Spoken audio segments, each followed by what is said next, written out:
Hey guys, welcome back. So we are doing our Hobart book haul. I got a few books there. I thought, why not go? I'm bored. I'm hot. It's like a 30 to 40 minute drive. It's gorgeous out, other than being hot. And I really want to look at books. So we did. We went. Anyway, I managed to go to 3 out of the 6 bookstores. There were definitely 2 that I wanted to go to.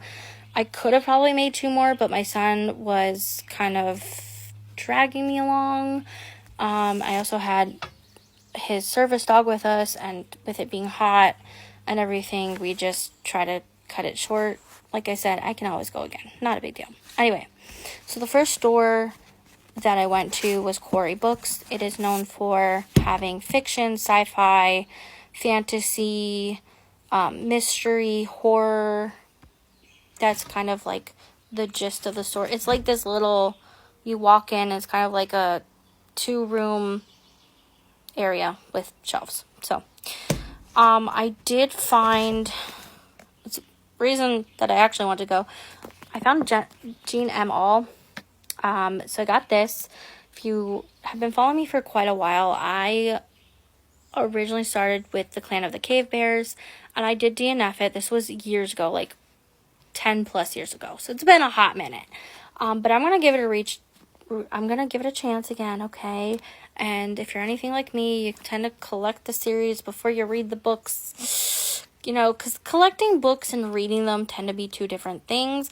I definitely want to talk about that in a different video. But yeah, so book number 5 now on my shelf. I need 4 and 6 for sure. I think I have 3, but I'm not 100% sure.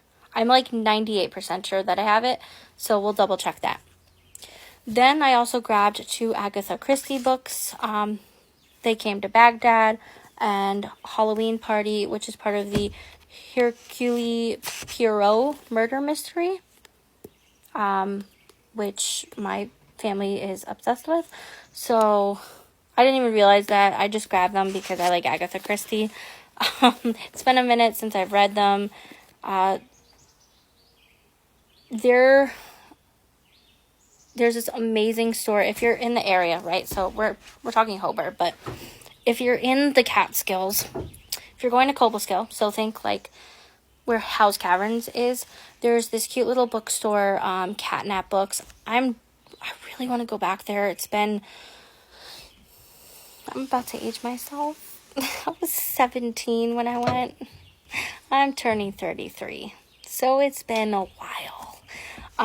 But that's where I remember going in there and getting my Agatha Christie books when I was in college, because I went to Cobleskill.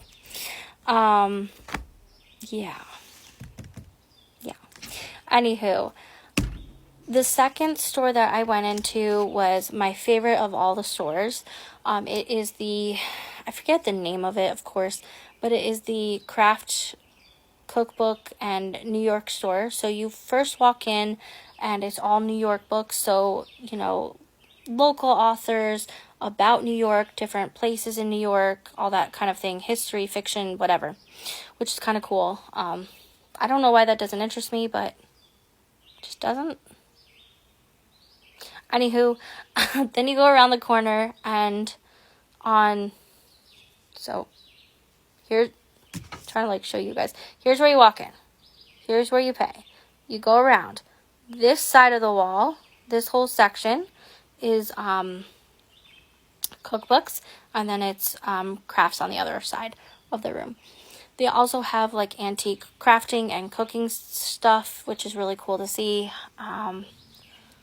So now, if you've been following me, like I said, for a while, another thing that you know that I like is collecting cookbooks.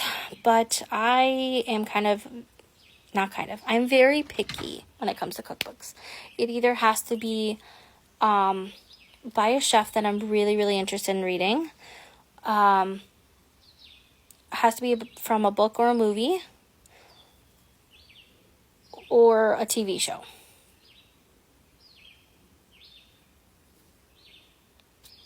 Like, to physically put on my bookshelf. As of right now. Okay? Those are my very picky ones. Now, that's not to say that there aren't amazing cookbooks out there. I may borrow them from the library. I may already own, like, the chances are I probably own them, right? So, yeah, just adding to the collection. I'm very, like, picky about it. Anywho, the third store that I went to is Liberty Rocks bookstore. It is the bigger of all 6. Has more of a variety. We didn't go through half of it because my son was pulling me out. They do have this gorgeous view of the river behind it. I'll show you at the very end. And then, anyway, I was looking on the right side of the store because that kind of tends to be where I find my books. And I found this book popped right out at me, right by where you can sit and look out. This has been on my TBR for a while, and honestly, I prefer to read this in, like, physical copy. I was going to say hardback, paperback, but I prefer to read this in, like, either ebook or physical copy, because when I try to do an audio of a book like this, I just can't concentrate, and then I miss out on it. So, this is not something that I can, like, catch up on. If you guys get what I mean, like, it's just my ADHD is, like, all over the place. When I listen to my audiobooks, I'm doing other things. I'm coloring, I'm gaming, I'm, going to bed. I could be cooking, I could be doing laundry and, sweeping up, taking the dog for a walk. I gotta be doing something. Like, I could be even showering. I've done that. I've put on a book and showered. Anyway, this book is Disney War by James B. Stewart. So, yeah. So, anyway, I was on our way out to pay, and another book caught my eye. So, the title is Since the World Began. Now, I really like history. But what caught my eye was the title says Since the World Began, but the picture is Cinderella's castle at Disney World. I was like, what? So I had to stop, read the whole title, Walt Disney World, the First 25 Years, and it has a foreword by Roy E. Disney.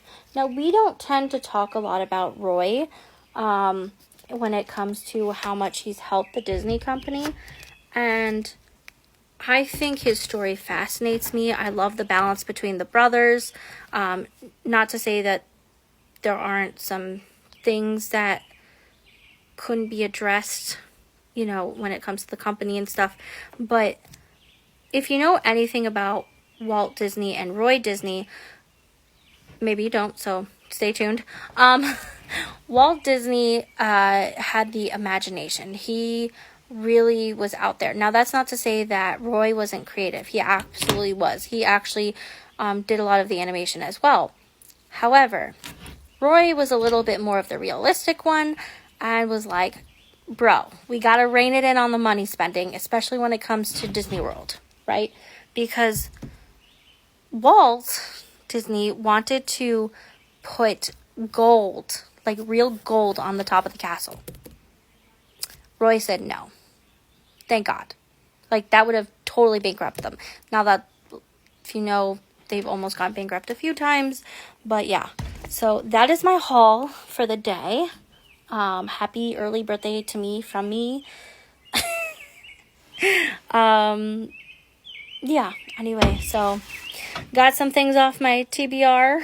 And we have a lot more to talk about. Super exciting.